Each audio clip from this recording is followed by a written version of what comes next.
Sababu tano zinazofanya mwanamke aliyeolewa na mwanaume mwenye pesa kukazwa na mwanaume ambaye hana fedha, yaani kuchepuka na mwanaume ambaye ni maskini. Ni muhimu sana kuweza kujua kwamba zipo sababu tano ambazo zinafanya mwanamke ambaye ameolewa na mwanaume mwenye pesa aweze kukazwa au kuchepuka na mwanaume ambaye hana fedha. Sababu ya kwanza kabisa ni sababu ya kujua wazi kwamba mapenzi sio pesa, bali mapenzi ni hisia kati ya mwanamke na mwanaume. Unajua, wanawake wengi ambao wamezaliwa katika familia za kifukara wanaamini kwamba mapenzi ni pesa.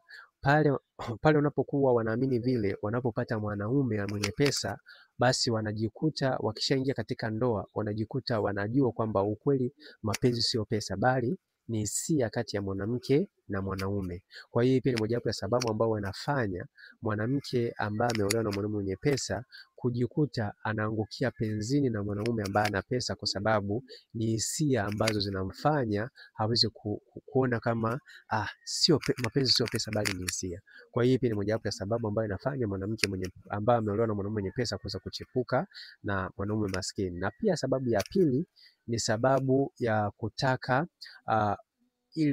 kutaka ule mwingiliano kati ya mwanamke na mwanaume.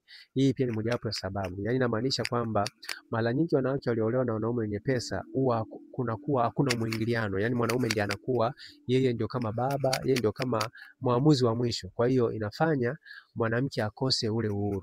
Kwa hiyo kutokana hiyo mwanamke huwa inamfanya aweze kutafuta mahusiano ya pembeni ambayo atahisi kwamba atakuwa anapata raha pale anapokuwa wanashirikiana, wanapiga stori za pamoja. Kwa hiyo pia ni mojawapo ya sababu. Na pia sababu ya tatu ni sababu ya kukosekana kwa ukaribu kwa mume wake.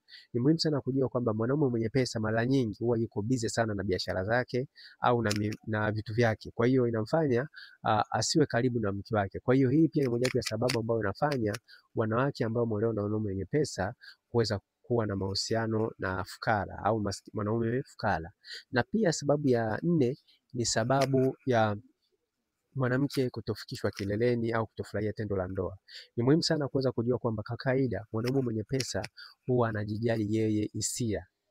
Kwa hiyo hali hiyo inafanya mwanamke asiweze kufikishwa kileleni. Kwa hiyo inakuwa ni mojawapo ya sababu ambayo inaweza kufanya mwanamke aweze kuchepuka na mwanaume ambaye hana fedha. Na pia sababu nyingine ya mwisho kabisa ni sababu ya kutritiwa ndani ya ndoa kama mtoto. Hii pia ni mojawapo ya sababu kubwa sana. Hii ni mojawapo ya sababu ambayo inafanya wanawake waliolewa na wanaume wenye pesa kutafuta wanaume mafukara ili